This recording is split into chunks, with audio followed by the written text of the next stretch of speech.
సామెతలు 19వ అధ్యాయం 8వ వచనం నుంచి ధ్యానించుకోవాలి. బుద్ధి సంపాదించుకున్నవాడు తన ప్రాణమునకు ఉపకారి. బుద్ధి సంపాదించుకున్నవాడు తన ప్రాణమునకు ఉపకారి. తన ప్రాణమునకు ఉపకారి. వివేచనను లక్ష్యము చేయువాడు మేలు పొందును.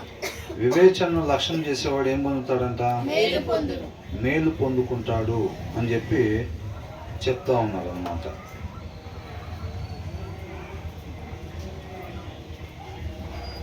బుద్ధి సంపాదించుకున్నవాడు ఏం సంపాదించుకున్నట్టంట? తన ప్రాణమునకు ఉపకారి. The one who gets wisdom loves life అని అంటున్నాడు. అంటే జీవాన్ని ప్రేమించేవాడు అని. ఏంటంట?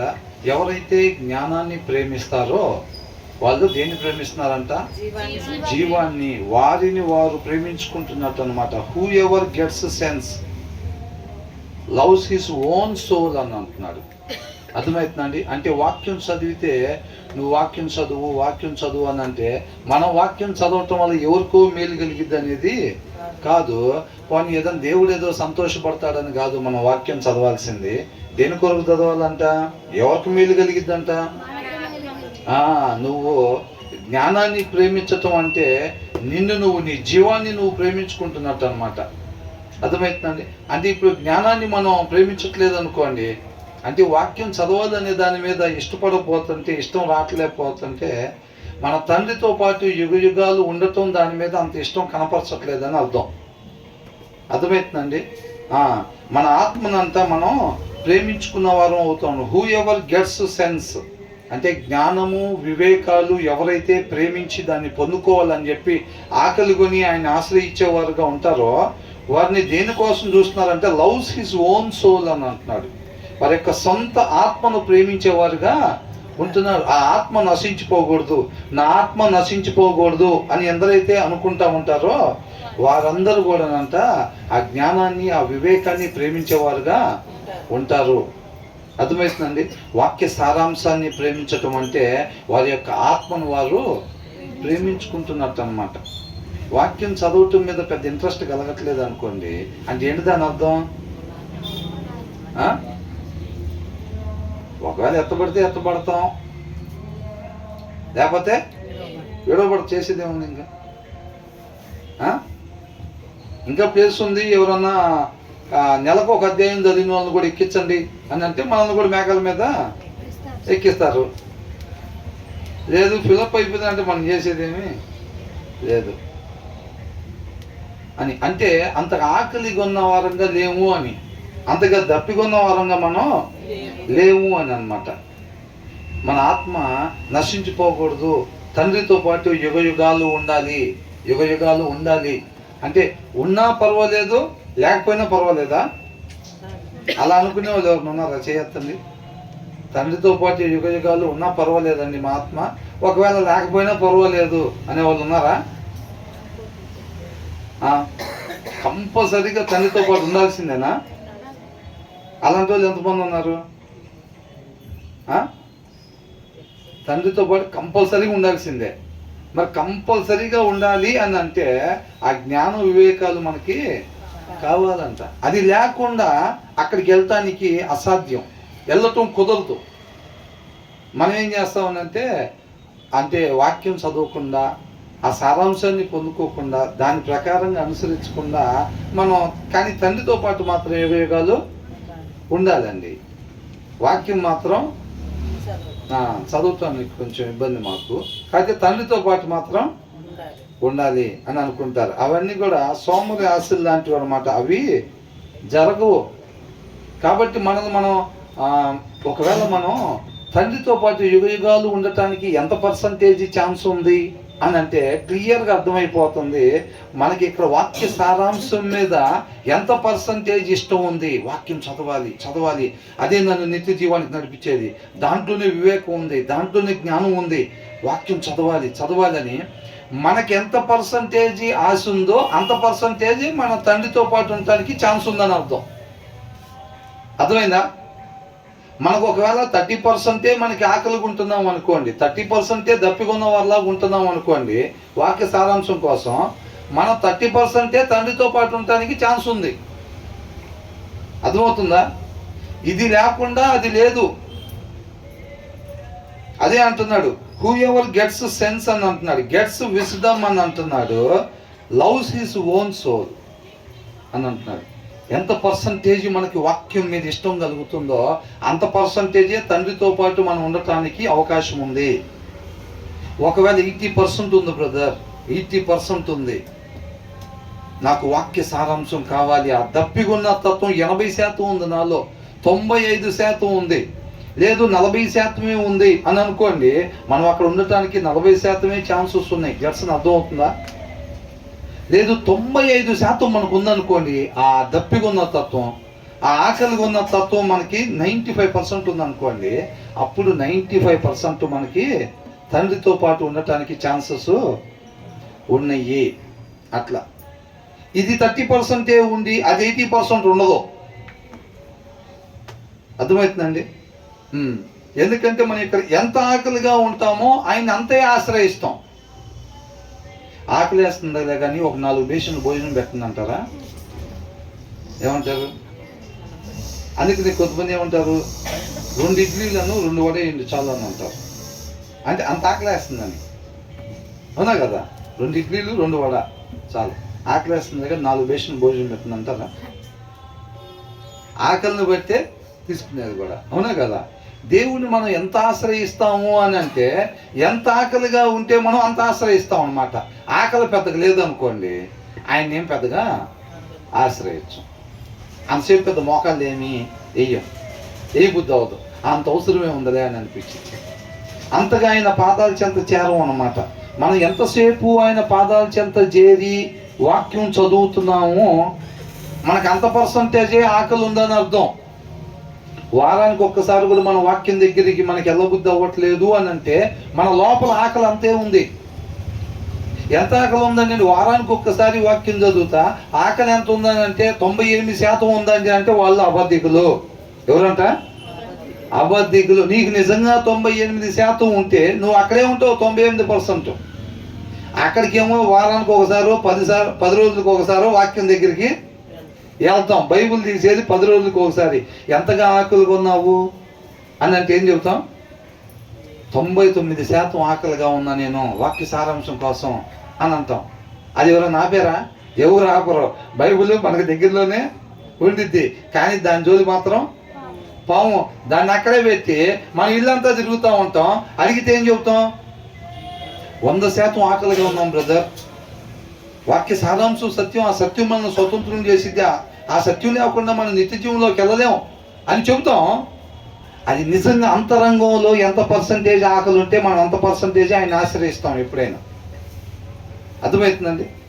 అందుకనే నువ్వు నేను ఎంత పర్సంటేజీ ఆకలిగా ఉంటే అంత పర్సంటేజే. ఇప్పుడు మనం 30% ఆకలిగా ఉన్నాం అనుకోండి, ఆయన ఎంత పర్సంటేజ్ ఆశ్రయిస్తాం?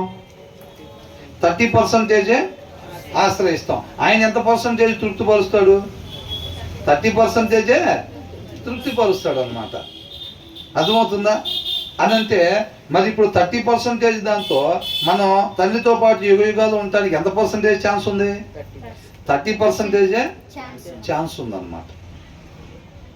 అది మనం 10 రోజులకు ఒకసారి చదువుతున్నాం అనుకోండి, అంత పర్సంటేజ్ ఆయన ఆశ్రయిస్తాం. అంత ఆకలిగా ఉన్నట్టు, అంత దప్పిగా ఉన్నట్టుగా అంత పర్సంటేజే దేవుడి దగ్గర నుంచి మనం తృప్తిపరచబడతాము.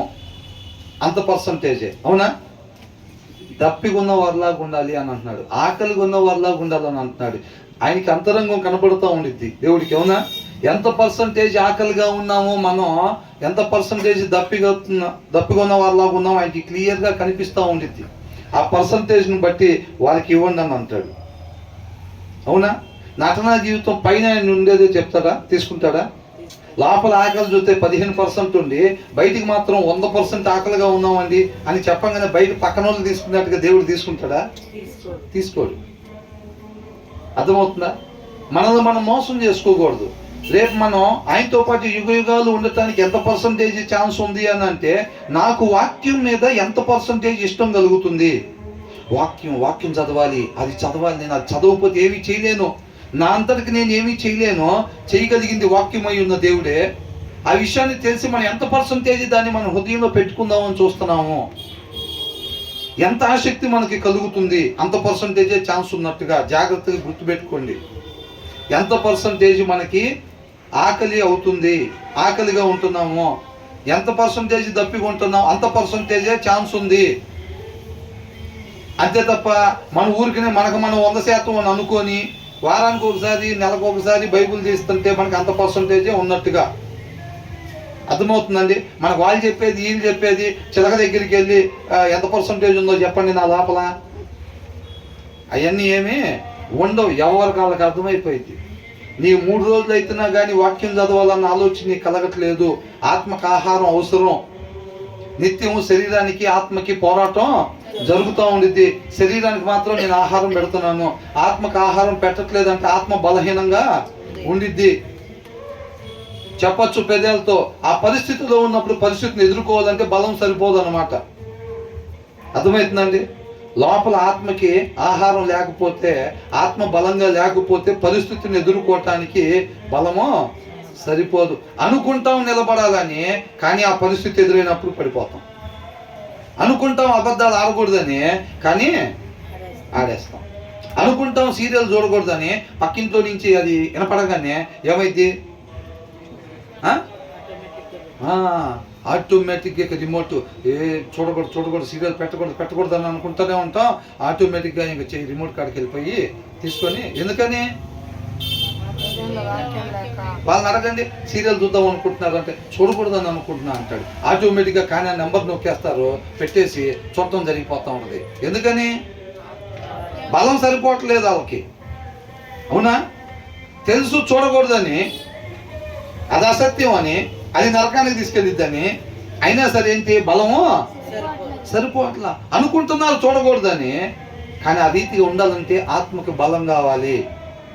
అబద్ధాలు ఆడకూడదు అనుకుంటాం. ఎవరైనా బాగున్నప్పుడు మనం స్వార్థం, కుళ్ళు, ఈర్ష అవి రాకూడదని అనుకుంటాం, కానీ వచ్చేస్తూ ఉంటాయి. అవునా? ఎవరైనా పక్కన వాళ్ళు కొత్త కారు కొనుక్కున్నా, పెద్ద కారు కొనుక్కున్నా సరే మన లోపల ఏ అలజడి కలగకూడదు. మనం కొనుక్కుంటే ఎలాగ సంతోషం అనిపించిద్దో వాళ్ళు కొన్నా సరే మనం అదే సంతోషపడాలి. వాక్యం అలా ఉంది అని అనుకుంటాం. వాళ్ళు నిజంగా కానీ కొన్నామని చెప్పి తీసుకొచ్చి మనం ముందు పెట్టారంటే ఎలా ఉంటుంది? ఆటోమేటిక్ ఇబ్బందిగా ఉంటుంది. ఎందుకని బలం లేదు. లోపల బలం లేదు. బలం లేదు.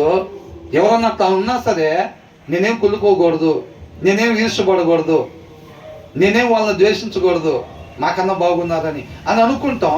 కానీ ఆ పరిస్థితి ఎదురైనప్పుడు ఆటోమేటిక్గా ఈర్ష లోపల కలుగుతుంది అని అంటే బలం లేదు అని అర్థం. మనమంతా వెళ్ళే దారే అది. అర్థమవుతుందండి? మనం అందరం కూడా వెళ్ళే దారే.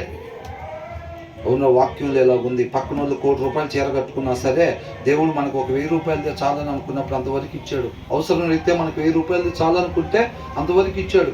₹1,00,00,000 కట్టుకొచ్చినా మనం ఏమాత్రం ఆశపడకూడదు, ఏమాత్రం మనం బాధపడకూడదు మనకు లేదని. వాక్యంలో అలాగుంది అని అనుకుంటాం. నిజంగా కట్టుకొస్తే పక్కన వాళ్ళు కట్టుకొస్తే నిజంగానే అంతే ఉంటుందా? అది అంటుంది. అర్థమవుతుందా? పెద్ద చర్చికి అవతల వాళ్ళు కడితే మనకి ఎలా ఉంటుంది లోపల? 1000 మంది అక్కడికి వెళ్తుంటే మనకి ఎలా ఉంటుంది లోపల? వాక్య సారాంశం చెప్తుంది. నీ దగ్గరికి ఒక్కరిని పంపిస్తే వాళ్ళ సంగతి చూడు. అవునా? ఒక్కరిని పంపిస్తే వాళ్ళ సంగతి చూడు. కానీ 1000 మంది పోతా ఉంటే కలతో చూసేటప్పుడు ఎట్లా ఉంది? వాక్యం ఎలా ఉండాలని ఉందో అలాగే ఉంటుందా?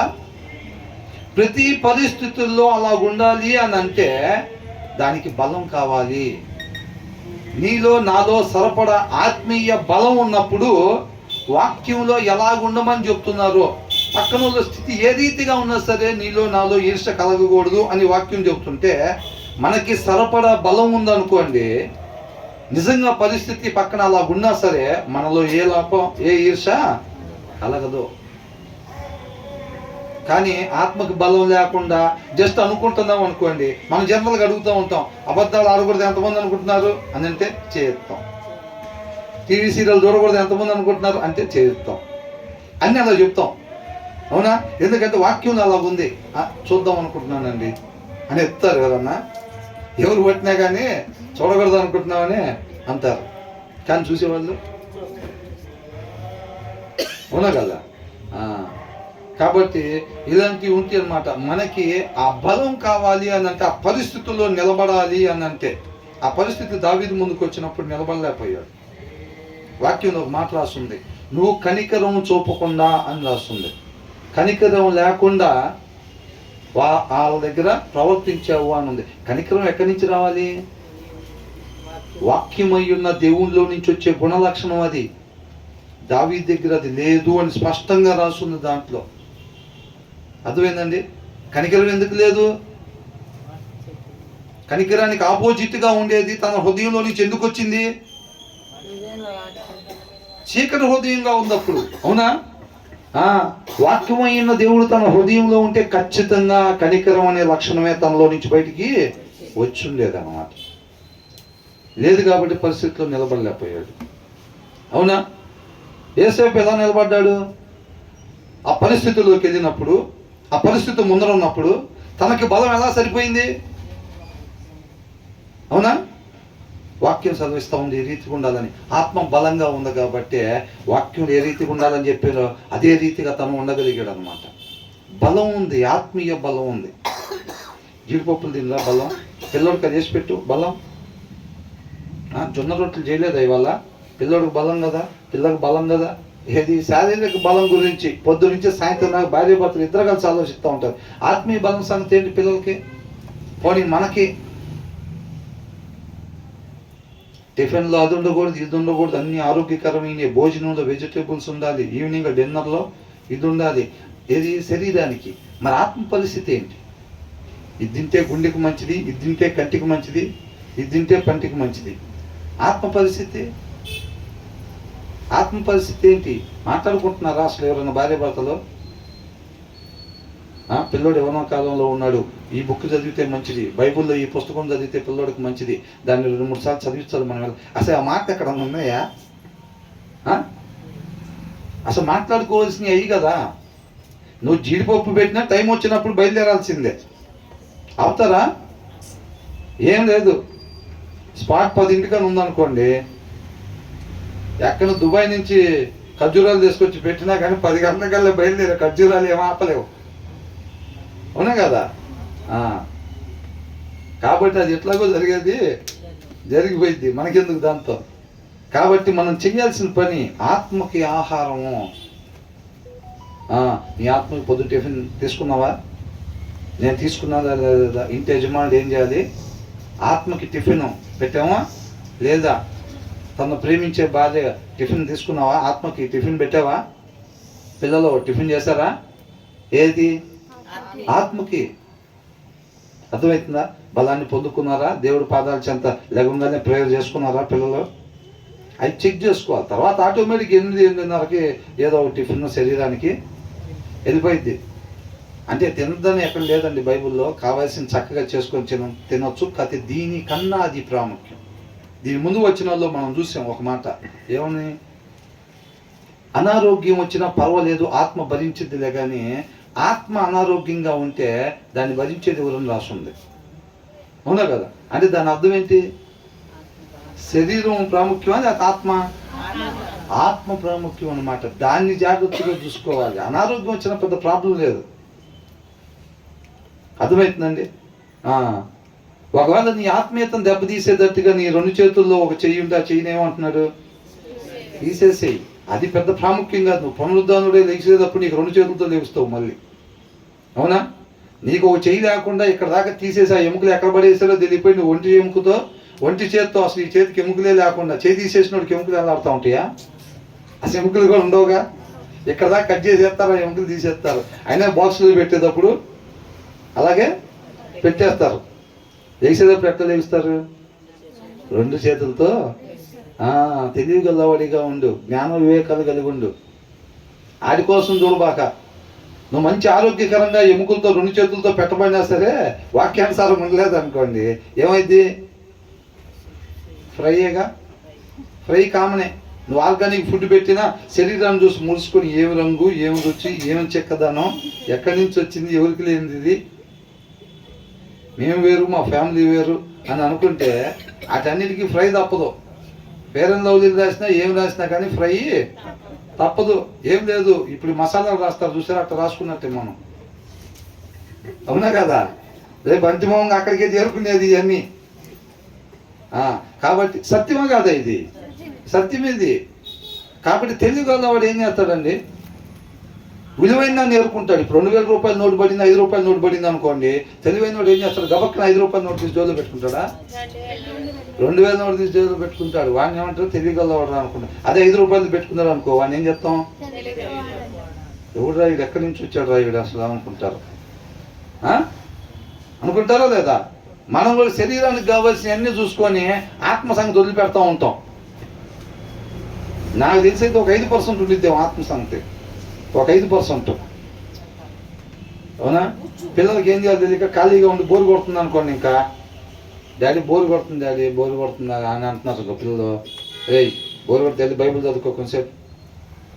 ఏంటంట, ఒకవేళ బోరు కొట్టకపోతే ఆ రోజు లేనట్టే, ఆ రోజు లేనట్టే ఇంకా. అవునా కదా? పిల్లలు ఎదుగుతుంటే వాళ్ళని చూసి మురుసుకుంటున్నాం అనుకోండి, రేపు ఈ పరిస్థితులు వాళ్ళు ఎదుర్కోలేక అల్లాడిపోతూ ఉంటారు. అవునా కదా? వాళ్ళ ఆత్మ బలహీనంగా ఉంటుంది కాబట్టి అలాంటి పరిస్థితుల్లో నుంచి వాళ్ళు బయటికి వెళ్ళినప్పుడు ఏమైంది, ఆ పరిస్థితులను ఎదుర్కోలేక అల్లాడిపోతూ ఉంటారు. ఎన్నో సమస్యలు వచ్చేస్తాయి. పిల్లోడు ఇట్లా చేశాడు, అట్లా చేశాడు, ఇబ్బంది పడుతున్నాడు, తెలిసి తెలియక ట్రాప్లో పడిపోయాడు. ఆల్రెడీ వివాహం అయి ఉంటుంది, తెలియదు వాళ్ళకి.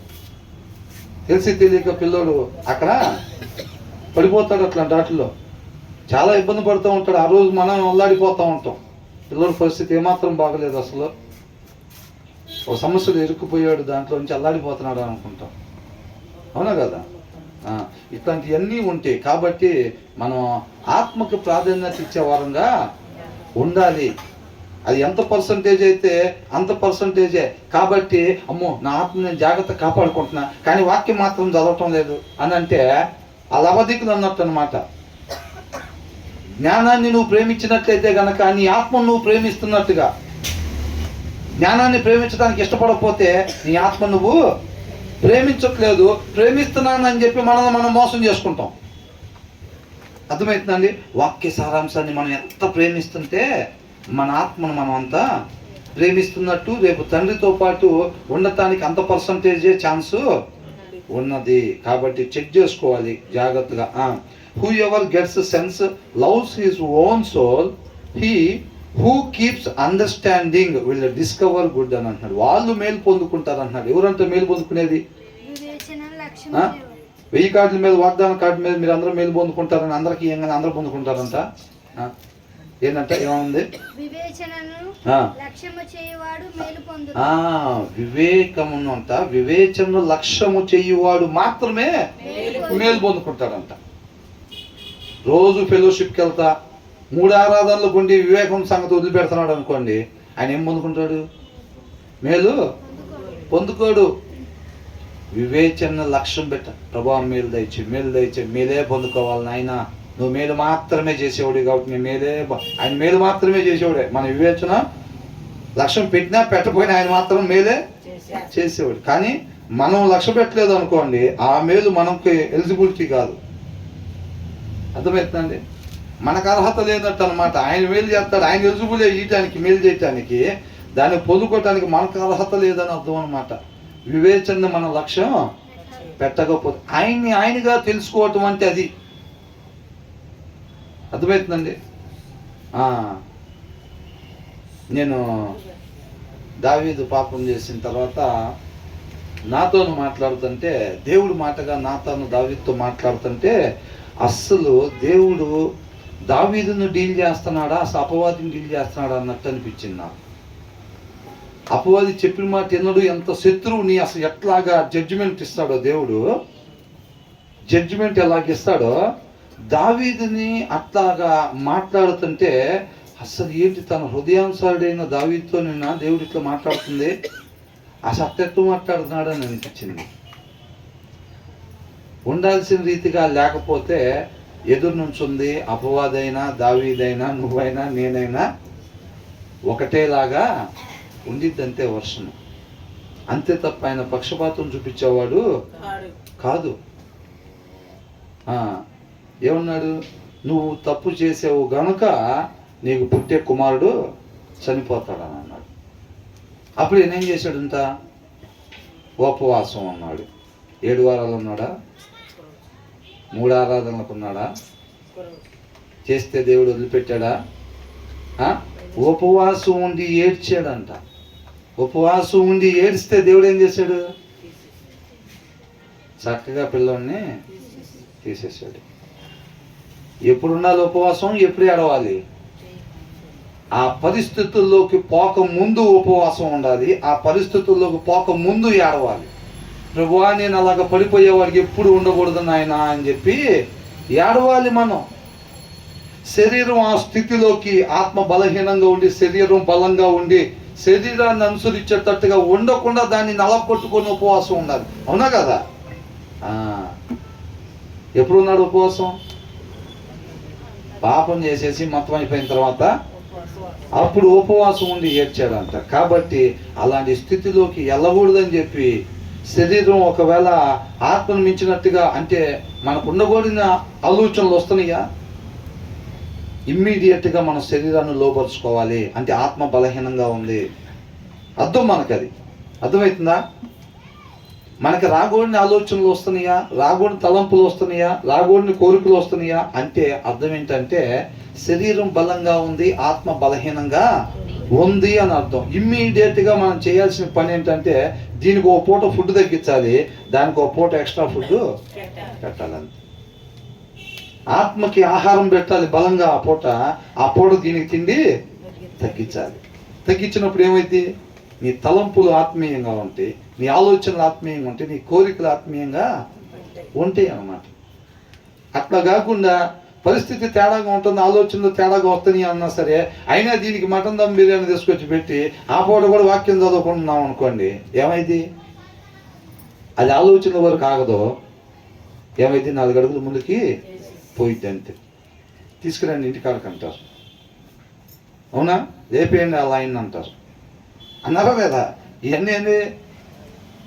వెళ్ళిపోయే పరిస్థితి. అట్లాగా శరీరాన్ని అనుసరించుకుంటూ ముందుకి వెళ్ళిపోయే పరిస్థితి అన్నమాట. కాబట్టి వింటంటే బాగానే ఉంటుంది. అర్థమవుతుందండి?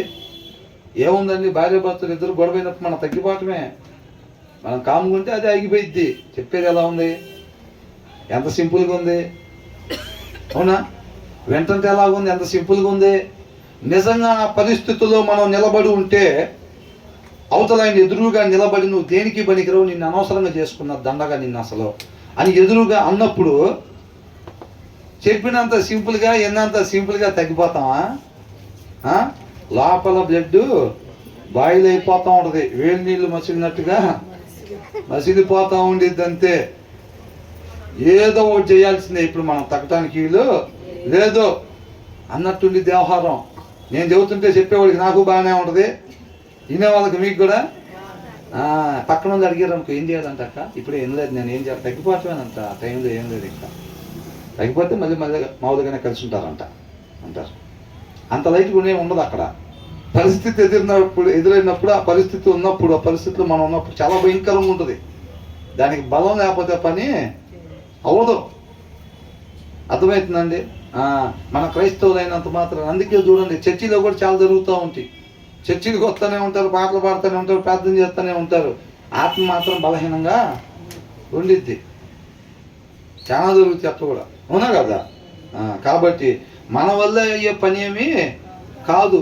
ఇప్పుడు ఏమైంది? ఇప్పుడు దేవుడు మాట లేదు దావీదులో. ఆయన కళ్ళు బాగానే పనిచేస్తున్నాయి, ఆయన కాళ్ళు బాగానే పనిచేస్తున్నాయి, ఆయన తల చేతులు అంతా ఆయన బాగానే పనిచేస్తున్నాడు, దావీదు బాగానే పనిచేస్తున్నాడు. దావీదు చేయగలిగేది ఏంటంట? దేవుడు లేకపోతే ఒక మనిషి ఎట్లా చేస్తాడో అలాగే దావీదు కూడా చేశాడు. ఏందో ఏం కాదు, చేయగలిగిన ఆయన లేడంతే ఆయనతో పాటు. అవునా? 2 సమూయేలు 12 దాంట్లో అసలు చదివితే ఎంత అద్భుతంగా ఉందో,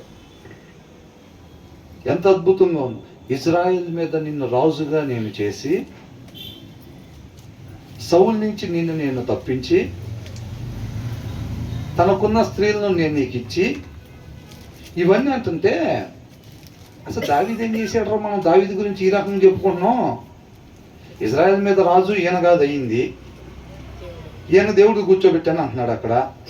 సౌలు నుంచి బలినాక ఏ గృహంలో దాక్కోవాలి, ఏ కొండ వైపు నుంచి వెళ్ళాలి, బలినాగ్గా సౌలు దగ్గర, సౌలు రాజు కాబట్టి పెద్ద సైన్యం ఉంటుంది, ఉండిద్దా లేదా?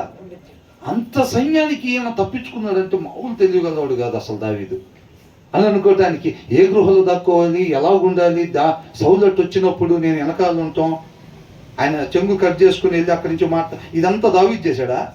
ఏమంటున్నాడు? సౌలు నుంచి నిన్ను నేను తప్పించాను అంటున్నాడు. తప్పించింది దేవుడు, ఇజ్రాయెల్ మీద రాజుగా చేసింది దేవుడు, ఆ స్త్రీలను అప్పగించింది దేవుడు. ఇవి చాలవని నువ్వు అనుకున్నట్టయితే గనక నేను నీకు ఇంకా ఇచ్చుండేవాడిని అన్నాడు. దాని తర్వాత మాట, ఒకవేళ నేను ఇచ్చింది నీకు చాలేదనుకుంటే ఇంకా ఇచ్చుండేవాడిని నేను, అవునా? కాబట్టి నువ్వు కనికరం లేకుండా నువ్వు అట్లాగా నాకు విరోధంగా నువ్వు ఇట్లాగా అన్నాడు. అన్నీ దేవుడే చేసింది అక్కడ. మరి దావీదు ఏం చేశాడు? అవునా? ఇప్పుడు మోషే ఇశ్రాయేల్ని అక్కడి నుంచి తీసుకొచ్చాడు, ఐగుప్తులో నుంచి తీసుకొచ్చి తర్వాత కనాన్లోకి అని అంటాం. మనం క్లారిటీగా చదువుతుంటే, మీరు ఐగుప్తులో మీ మూలుగులు విన్న తర్వాత మిమ్మల్ని ఎవరు పట్టించుకోపోతుంటే నేను, అవునా, నేను వచ్చి మిమ్మల్ని అక్కడి నుంచి నేను బయటికి పసిబాలుడిగా ఉన్న మిమ్మల్ని నేను తీసుకొచ్చాను అక్కడి నుంచి అని అన్నాడు. అంటే మోషే ఏం చేశాడు? తెచ్చింది దేవుడైతే మోషే ఏం చేశాడు? అసలు ఎంత చక్కగా రాసి పెట్టేదో చూడండి. నేను కాదా పోయి వాక్యం చదువుతుంది అక్కడ. ఎవరైనా నష్టం పొందుకున్నారంటే నేను పోయిన తర్వాతేగా. బ్రదర్ ఇప్పుడు నేను చర్చికి పెట్టకముందు ఆ సెంటర్లో ఎంతమంది ఉన్నారు అసలు? నేను చర్చి పెట్టిన తర్వాతేగా అని అనుకున్నాం అనుకోండి. ఇప్పుడు నేనైనా బ్రదర్ అయినా అట్లా అనుకున్నాం అనుకోండి, ఏమైంది? ఎంత స్పష్టంగా రాసి పెట్టారు. నెబుకద్నెజరుని పిలిచి అప్పగిచ్చింది ఎవరు? దేవుడు అప్పగిచ్చాడు. నెబుకద్నెజరు ఏం చేశాడు అసలు? ఏమైనా చేశాడా? అది వాళ్ళ ముగ్గురని కాదు, మిగతా వాళ్ళు ఎవరైనప్పటికీ కూడా వాళ్ళు ఏమీ చేసేది కాదు. సమస్తం చేయగలిగింది దేవుడే. దావీదు అంత ముందు చేసిన పని అంతా ఏంటనంటే అసలు పూర్తిగా ఆయనకి అప్పగిచ్చాడు అనమాట. జీవితం మీద అధికారం పూర్తిగా సబ్మిట్ చేసుకున్నాడు, పూర్తిగా తనను జీరో చేసుకున్నాడు. కాబట్టి అంత గొప్పగా నడిపించాడు. అప్పుడు నడుపుతుంది దేవుడు కాబట్టి ఇదంతా, అవునా? కాబట్టి మనం దావీదు వైపుగా కాదు, మనం ఎటు చూడాలి? దావీదు నుంచి దేవుడి వైపు మనం చూడాలన్నమాట. దావీదు వరకే చూసి మన కళ్ళు ఆగిపోతే గనక మనం నిలబడలేం. అర్థమవుతుందండి? కాబట్టి మనం అది ఉండాలన్నమాట. ఆ బలం ఉండాలి. ఆత్మీయ బలం ఉంటే పరిస్థితుల్లో నిలబడతాము, పరిస్థితుల్లో నిలబడతాం. నీట్గా పక్కకు దూకొని తెల్ల సొక్క వేసుకొని ఎవరికన్నా దురాత్మ పట్టిన వాళ్ళ దగ్గరికి నిలబడతారా? అంత బాగానే ఉంటుంది. పెద్ద అక్షరాలు బైబుల్ తీసుకొని చక్కగా పక్కకు దూకొని తెల్ల సొక్క వేసుకొని వాళ్ళకి ఎవరికో దురాత్మ పట్టిందంటే కొద్దిగా రెండు బెదరని అంటే లోపలంతా బలహీనంగా ఉండి పోయి నిలబడితే ఏమైంది? అవునా కదా? పైన గెటప్పులేమి పని చేయవు. వాక్యమైన దేవుడికి భయపడేది, అవునా కదా? మన గెటప్పుకి ఎవడు భయపడ్డా అసలు భయపడింది కాకుండా అయ్యంట తొంగి చూస్తే లోపల ఖాళీగా ఉందిరా అంటే ఉండాల్సిన ఆయన లేడురా. డమ్మి క్యాండిడేట్ ఈడున్నాడు. ఏందంతా డమ్మి క్యాండిడేట్ ఈడు ఒకడే ఉన్నాడు రా అంటే అయితే పదండి అందరం వెళ్తాం. ఈడేం చేయలేడు అసలు, అవునా కదా? హృదయం ఖాళీగా ఉంటుంది చూసి అంట ఈడేమీ చేయలేడు మనల్ని అసలు. పదండి కనీసం ఒక తడికి గేట్ లాగా కూడా మనం ఆపలేడు. దర్జాగా గేటు తీసుకున్నట్టు పోయి లోపల ఉండొచ్చు మనం ఏడుగురం. ఆయన కాడు ఉన్నాడంటే 7 కాదురా, 7 లక్షల మంది వచ్చినా 70 లక్షల మంది వచ్చినా ఎంతమంది అంట? సేన అన్నాడంట 2,000 మంది అంట. అంటే ఎంతమంది ఉన్నారు ఆయన లోపల? 2,000 మంది ఉంటేనంట ఆయన అంత దూరం ఉండగానే గడగడ వణికిపోతున్నాయి. 2,000 గడగడ వణికిపోతున్నాయి. వాక్యమైన దేవుడు ఉంటే ఆయన ఒక్క లేకపోతే చాలు. ఏంటంట వీళ్ళకి ఎంత మజిల్స్ తిరుగున్నా, వీడు ఎంత పెద్ద కుటుంబం కలిగిన వాడైనా సరే, వాళ్ళ నాన్నగారు వాళ్ళ తాతగారు ఎంత పెద్ద పదవులు చేసినా సరే అర్థరా ఏం లేదు, ఏం చేయలేరు వీళ్ళు. పదం లోపల పోయింది దర్జాగా మనీలే అది అని అనుకుంటారు. అర్థమవుతుందా? మెయిన్ అదనమాట. కాబట్టి మనల్ని మనం మోసం చేసుకునే ప్రక్రియ ఏది కూడా మనం చేయకూడదు అనమాట. అది అని అంటున్నాను.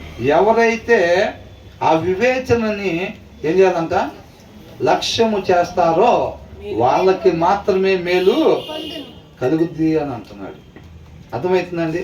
జ్ఞానాన్ని ప్రేమించకపోతే వారిని వారు ప్రేమిస్తున్నట్టు కాదు. అదేగా రాస్తుంది, whoever gets sense loves his own soul. వాళ్ళ సొంత ఆత్మని చేస్తున్నారు. కాబట్టి మనం ఎంతగా జ్ఞానాన్ని వివేకాన్ని కోరుకుంటా ఉంటే అంత పర్సంటేజ్ మన తండ్రితో పాటు యుగాలు ఉండడానికి అవకాశం ఉంటుంది.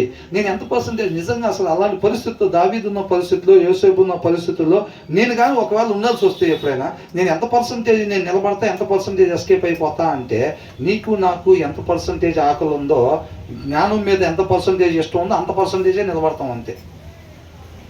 వీళ్ళు ఎవరు జాతకాలు చిలక దోషాలు చెప్పే పనేమీ లేదు. నీకు నాకు వాక్యం మీద, వాక్య సారాంశం మీద ఎంత ఇష్టం కలుగుతుందో అంత పర్సంటేజే నిలబడతాము. దాంట్లో డౌట్ ఏం లేదు. ఇక వేరే ఎవరు చెప్పే పని ఏమీ లేదు. కాబట్టి మనల్ని మనం మోసం చేసుకోకూడదు. అర్థమవుతుందండి? తర్వాత ఏమంటున్నారు, కూట సాక్షి శిక్షణ అందకపోడు. దీని గురించి మనం చదువుకున్నాం కదా already. A falls witness will not go అన్పనిష్డ్. అసత్య సాక్షి మనం ఎలా ఉండదంట, సత్య సాక్షులుగా మనం ఉండాలి. మన సాక్ష్యం ఆయన నామాన్ని మహింపరిచేదిగా ఉండాలి. దీని గురించి చెప్పుకున్నాం కదా. ఫిలెమోను ఎలాంటి సాక్ష్యం కలిగి ఉన్నాడు, పౌలు గారు అంతకు ముందుకి తర్వాతకి అసలు ఎలాగుంది, ఆయన హృదయం ఎట్లా ఉంది, అవునా? యోనేసిము ఒకప్పుడు ఎలాగున్నాడు, తర్వాత ఎలాగ మారిపోయాడు. ఇవన్నీ కూడా మనం ఎలాంటి సాక్ష్య జీవితం కలిగి ఉండాలో మనం చూస్తున్నాం. మన సాక్ష్యం అంతా ఆయన నామానికి మహిమకరంగా ఉండాలి. లోపలంతా చెత్త చెదారం అట్టగా పెట్టుకొని బ్రదర్ మైకేయంగానే వచ్చి ఒకప్పుడు తినడానికి లేదండి, ఇప్పుడు నెలకు 3 బస్తాలు వస్తున్నాయి మా ఇంటికి, అవునా? 3 బస్తాలు వస్తే నిత్య జీవం వెళ్ళినట్టేనా, పొందుకున్నట్టేనా? అంటే అదిరా సంగతి. వీళ్ళకి ఎంతకాడికి బియ్యం మీదనో కొండల మీద ఉంది ధ్యాస. ఏంటంటే పొద్దుగూకుని మన సాక్ష్యాలు అయ్యాను అనుకోండి, సమాసులు ఏమనుకుంటారు, పొద్దున్న లేస్తే కొండల గురించను, బట్టల గురించి, వీటి గురించే వీళ్ళ సాక్ష్యాలన్నీ. ఉద్యోగం వచ్చింది ఆయనకు, ఒకప్పుడు ఉద్యోగం లేదండి ఎప్పటి నుంచో, ఇప్పుడు ఆయనకి ఉద్యోగం వచ్చింది, ఆయనకి ప్రమోషన్ వచ్చింది, వీళ్ళ చూపు దాని మీద ఉందిరా అని అర్థం. నిలబడి పొద్దుగూకులు అయ్యే సాక్ష్యాలు అనుకోండి, ఫెలోషిప్లో అందరికి అర్థమైపోయింది, అవునా కదా? నాకు ఒకప్పుడు కట్టుకోవటానికి బట్టలు లేవు, ఇప్పుడు బట్టలు వచ్చినాయి, తినడానికి తిండి లేదు, ఇప్పుడు బ్రహ్మాండంగా తింటున్నాం. ఉద్యోగాలు లేవు, మాకు ఇట్టున్నాయి, ఇల్లు లేవు, ఇల్లు కట్టుకున్నాము, వాహనం లేదు, వాహనం కొనుక్కున్నాం. మన సాక్ష్యాలు అన్నీ ఇయ్యాను అనుకోండి, అవి శాశ్వతం ఉండేయనా? ఏం లేదు, అవునా కదా? కాబట్టి మనం సత్య సాక్షులుగా మనం ఉండాలన్నమాట, అవునా? సత్య స్వరూపులో ఉన్నట్టుగా సత్య సాక్షులుగా కూడా మనం ఉండాలి. అలా ఉంటేనే, అలా లేకపోతే గనక అసత్య సాక్షులుగా, అబద్ధపు సాక్ష్య జీవితాలు మనం కలిగి ఉంటే గనక ఏంటంట, అబద్ధములాడువాడు దాని ముందు కూట సాక్షి శిక్ష నొందకపోడు. శిక్ష నొందకపోడు, ఖచ్చితంగా పనిష్మెంట్ ఉండిద్ది. మనల్ని ఎవరేం చెప్తారా, ఏంటంట, మనమే సంఘ పెద్ద కదా ఇక్కడ, ఏంటి మనల్ని ప్రశ్నించేది ఎవరు, మనమే సంఘ పెద్ద అయితే అని అనుకుంటే ఇక్కడేముండదు, రేపు అక్కడ ఖచ్చితంగా పనిష్మెంట్ తప్పించుకోవటానికి లేదు. ఇక్కడ కవరింగ్ చేయొచ్చు, మనం ఎవరు అడగకుండా ఆ పదవిలో మనం ఉండొచ్చు కాక, ఇక్కడ రేపు ఖచ్చితంగా దాని శిక్ష మనం అనుభవించాల్సిందే. ఉండకూడని రీతిగా మనం ఉంటే గనక, అసత్యానికి సాక్షులుగా మనం కానీ ఉన్నట్టయితే గనక ఖచ్చితంగా పనిష్మెంట్ ఎవరు చెప్తుంది, స్వయంగా దేవుడు చెప్తున్నాడు. స్వయంగా దేవుడే చెప్తున్నాడు. కొనటానికి కూడా ఉన్నది. ఇంకా ఎవరో వార్డు మెంబర్ చెప్పాడు, ఆయన చెప్పాడు, ఏం చెప్పాడు అంటే కొనొచ్చేట గట్ట, అంటే మనం చేయకూడదు, ఎవరు చేయకూడదు. నేను మొదలు చెప్తున్నా, ఒకవేళ అట్ట ఏముందో ఆ టైంకి వస్తే కొంటమే అప్పుడు చూసుకుందాం అని అంటే, అక్కడ మాట్లాడేది దేవుడు. పరిస్థితి మార్చడానికి ఎవరి తరం కాదు. తర్వాత ఏమంటున్నాడు, ఏమవుతాడంట, వృద్ధి చెందుతాడా, నూతన జీవితం వచ్చిద్దా, ఏమైందంట, నశించిపోతారని క్లియర్గా రాస్తుంది. ఏం చేస్తే, అబద్ధాలు ఆడితే. వినపడింది అందరికి? ఎంతమందికి వినపడింది? ఏం చేస్తే నశించిపోతారంట, అబద్ధాలు ఆడితే నశించిపోతారంట. నశించిపోదామని ఎంతమందికి ఉంది? మరి ఆడదాం అబద్ధాలు? బే అసలు మాకు తెలియదండి అబద్ధాలు అని ఉందా, ఆ పదం ఉందా? మేము ఇప్పుడే వింటాం. అసలు మాకన్నీ సత్యాలు నిజాలు ఈ తప్ప మేము ఇంతవరకు అబద్ధాలు అనే పదం ఇప్పుడేనండి మేము వింటుంది. అవునా? అబద్ధాలు ఆడితే జస్ట్ చిన్న అబద్ధం ఆడానండి, దానికి కూడానా?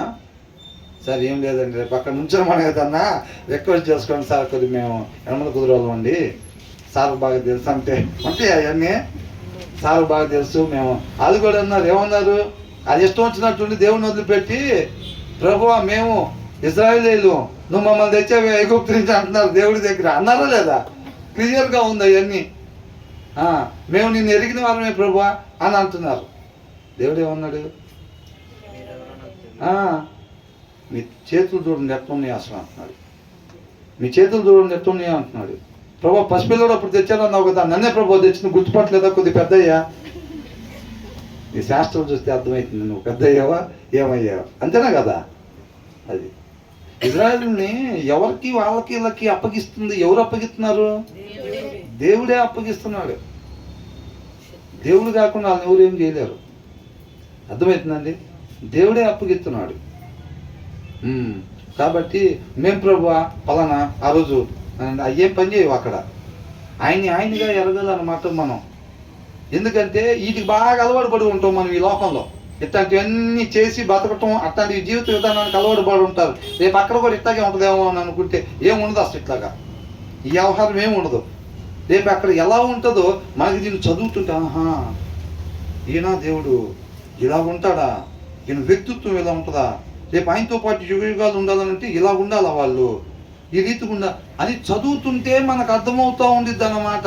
చదవట్లేదు అనుకోండి, ప్లాన్ చేసుకుంటా రేపు ఎట్టు ఉంటుంది అనుకుంటా, అట్టు ఉంటుంది అనుకుంటా. రేపు ఏమన్నా ఇందాక పంపించారు మా పెదనాన్నండి, ఏంటంట ఇందాక ఈయన నిత్య జీవంలో పంపించండి అని అంటే, ఇందాక పంపించింది మా పెదనాన్నండి, మేము కూడా ఇంట్లోమే అన్నట్టుంటుందేమో అనుకోని మనం మోసం చేసుకునే పరిస్థితిలో ఉంటుంది. కాబట్టి ఇది చదువుతుంటే ఆయనగా మనకి తెలిసింది. మన పిల్లలు కూడా ఒకవేళ అక్కడ ప్లాన్ చేసుకుంటే ఎవరైనా ఆయన అక్కడ కాదు వ్యవహారం అక్కడ. దేవుడు అంటే ఇది అంతే తప్ప దేనికోసమో కాదు ఆయన దగ్గరికి వచ్చేది. నన్నుగా నువ్వు తెలుసుకొని నీ పిల్లలకి దేవుడు అంటే ఈయన ఇలాగుంటాడు, ఆయన వ్యక్తిత్వం ఇది, ఆయనతో పాటు ఉండాలంటే మన వ్యక్తిత్వం ఆయన వ్యక్తిత్వం వలె మారాలి. బయట కాదు. శాస్త్రులు పరిశీలిలాగంట బయట గిన్నెంత శుభ్రంగా బయట కడిగేసి లోపల మురికంతా అట్లాగే ఉండిద్దంట. ఎక్కడ చలామణి అయిపోయింది. బయట నుంచి చూసేవాడు బయట ఏం చెప్తాడు? గిన్నె బయట భాగం మీద చూసేది. లోకం క్రైస్తవ్యాన్ని బయట నుంచి చూసేది, కానీ ఆయన ఎలా చూస్తాడంట? తెల్ల సొక్కాతో ఆయన చూపు ఆగదు, లోకస్తులు దాగిద్ది. తెల్ల సొక్క వేసుకుని వెళ్దామంటే ప్రైజ్లాడండి అంటారు. ఆయన చూపు తెల్ల సొక్కా దగ్గర ఏమీ ఆగదు. ఈ ఏసి బయట చూపు అంతకన్నా లోపల జనం చూడకుండా కవరింగ్ చేస్తాం మనం. ఆయన చూపు ఆపలేము మనం. అవునా? ఆయన అంతరంగాన్ని స్పష్టంగా మనకు కూడా కనపడినంత స్పష్టంగా చూస్తాడు. అందుకనే దావీదు ఏమన్నాడు? నాలో నీకేదైనా ఆయాసకరంగా ఉంది, అలాది ఉంది ప్రభువా అని అన్నాడా? ఆయాసకరంగా ఏదైనా ఉంటే ప్రభువా దాన్ని తీసే. అంటే ఈయనకి ఆయనకి కనపడినంత స్పష్టంగా ఈయనలో ఉన్నది ఈయన కూడా కనపడతల్లా. అది అవునా కదా? అది కాబట్టి మనల్ని పూర్తిగా జీరో చేసుకోగలగాలి. మొత్తం ఆయనకే అప్పగించాలి. అప్పుడు మనలో నుంచి వచ్చే ప్రతి ఒక్కటి కూడా ఆయనలో నుంచి వచ్చేదే వచ్చిద్ది అనమాట. అవునా? ఆయన్ని పోలి జీవించే వారంగా మనం ఉంటాం. అబద్ధాలు ఆడేవాళ్ళు అంటే ఏమవుతారంట? నశించిపోతారు. తర్వాత ఏంటి?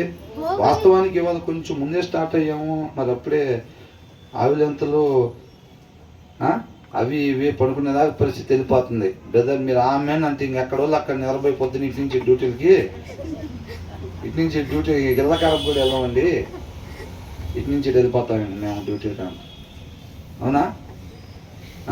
తర్వాత ఈ ఒక్క వచనం ధ్యానించుకుందాంలేండి కొద్దిగా.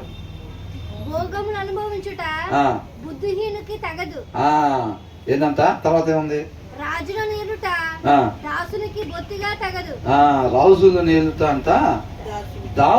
బొత్తిగా తగదు అని అంటున్నాడు. ఇది ఒక్కసారి చూద్దాం.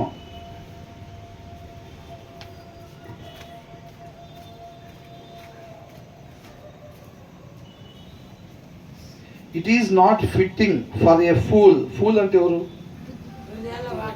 హృదయంలో వాక్యం లేనివాడు, వాక్యానుసారంగా ఉండనివాడు మూర్ఖుడు, అవునా, భక్తిహీనుడు, అంతేనా కదా, అవివేకి, జ్ఞానం లేనివాడు, వీళ్ళందరూ కూడా ఇవన్నీ పేర్లు అనమాట. వాళ్ళ హృదయంలో ఎవరికైతే వాక్యం లేదో ఈ పేర్లన్నీ వాళ్ళే, అవునా కదా.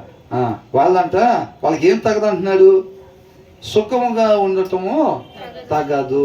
కొంతకాలం మనకి శ్రమలు ఈ భూమి మీద, ఆ తర్వాతే మనకి సుఖం. సుఖం అంటే ఏంటి ఈ లెక్కన? నిత్య జీవం. ఏంటంట? సుఖం అంటే నిత్య జీవము. అర్థమవుతుందండి?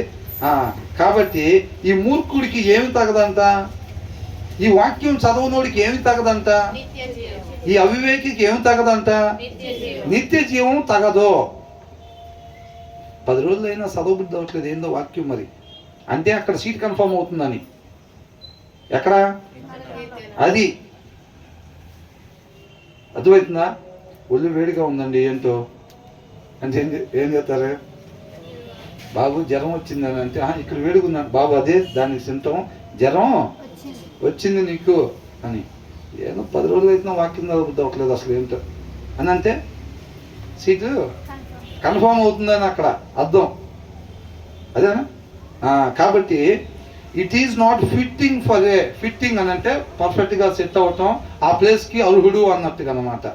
కాబట్టి ఇక్కడ ఏమన్నా, it is not fitting for a fool, మూర్ఖునికి, టు లివ్ ఇన్ లగ్జరీ, నిత్య జీవంలో నివసించటం అనేదంట ఈ మూర్ఖునికి తగదో, తన స్థాయికి తగింది కాదు అది.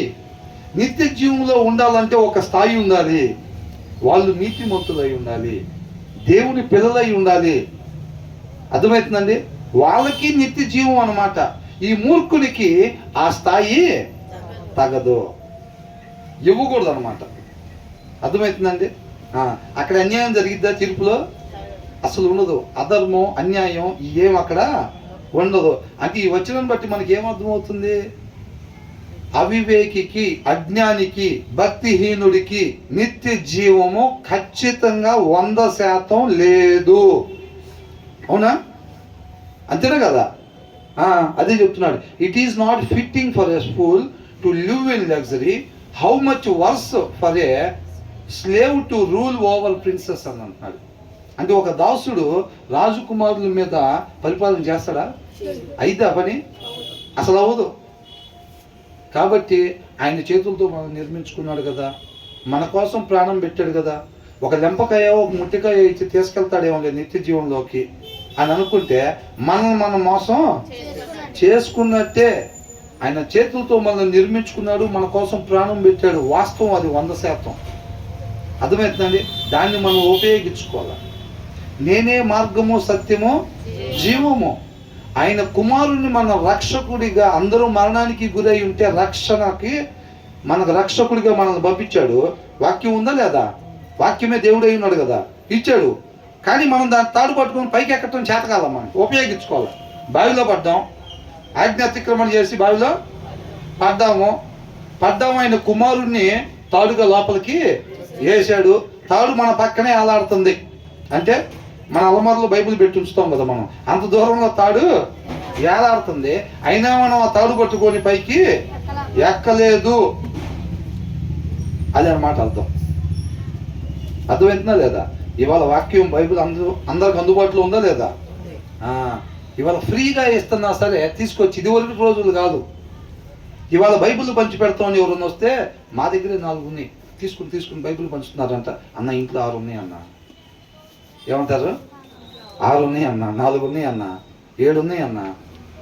మేమే కొంతమంది వేరే వాళ్ళు పొందుదామని వచ్చాం, మిగతా ఎన్ని ఉన్నాయి ఇక్కడ ఇంట్లో అని చెప్తారు. కానీ మనం దాన్ని పట్టుకొని ఆయనే మార్గం అంట.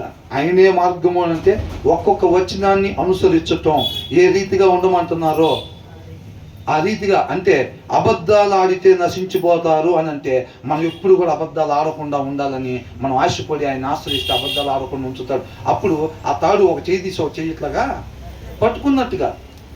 అవునా? ఇంకొక వచనంలో ఏమనుందో ఆ వచనం కూడా మనం చేస్తున్నాం అనుకోండి, ఈ చేయి తీసి ఇంకో చేయి పైన పట్టుకున్నట్టుగా. ఇంకొక వచనం కూడా చేస్తే తర్వాత ఈ చెయ్యి పైన పట్టుకున్నట్టుగా. అట్లాగా మనం అక్కడికి తండ్రి దగ్గర నుంచి పడిపోయాం కదా.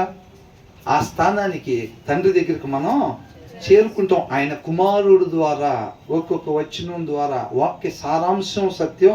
ఆ సత్యం మనం స్వతంత్రం చేసేది ఈ బావిలో నుంచి స్వతంత్రం చేసి తండ్రి దగ్గరికి చేర్చిద్ది అనమాట. ఆయన కుమారుడు, అవునా, రక్షకుడు. అందుకని రక్షకుడు ఉదయించాడు. అది సంబరాలు చేసుకునే పరిస్థితి, అవునా కదా. ఆయన లేకపోతే దారి తెలియదు. పోగొట్టుకున్న స్థితికి, జీవం దగ్గరికి దారి మనకి తెలియదు. కాబట్టి మన హృదయంలో కానీ వాక్యం లేకపోతే మనం మూర్ఖునిగా ఉన్నట్లయితే, అవివేకిగా ఉన్నట్లయితే, అవివేకం అంటే ఏం లేదండి, వాళ్ళు ఏమో సపరేట్గా ఉండరు. సపరేట్ డ్రెస్ కోడ్ అట్లా ఇట్లా ఏమి ఉండదు. వాక్యం చదవకుండా తిరుగుతూ ఉంటారు అటు ఇటు, అంతే. అర్థమవుతుందండి. వాక్యం చదవకుండా తిరుగుతారు అంతే.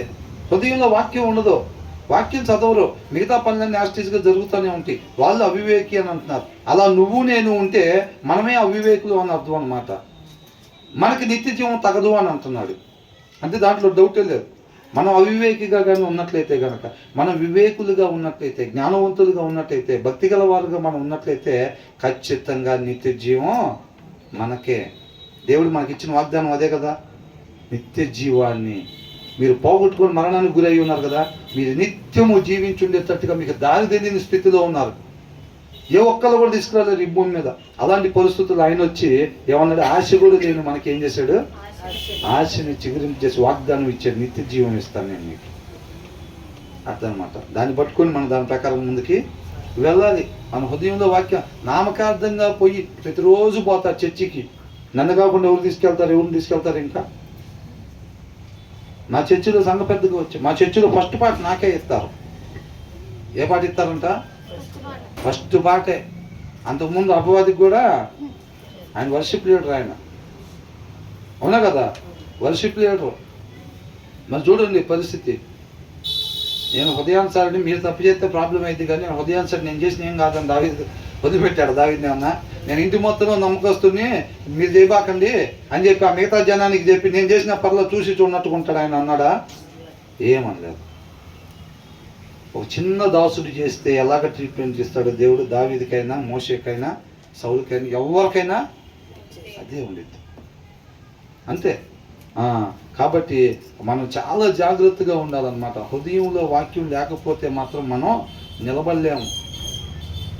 బహుశా పాస్టర్ గారే కావచ్చు, పాస్టర్ గారి పిల్లలే కావచ్చు, లేకపోతే సంఘ పెద్దలే కావచ్చు కాక, ప్రతిరోజు క్రమం తప్పకుండా పోయే వాళ్ళమే కాక, ఆ సారాంశాన్ని వదిలిపెడితే కనుక మనం అజ్ఞానులుగా, అవివేకులుగానే మనం ఉండిపోతాం. పుడితే పుట్టొచ్చు క్రైస్తవులుగా, మనం క్రీస్తుని అనుసరించకపోతే మనం నిజమైన క్రైస్తవులు కాదు.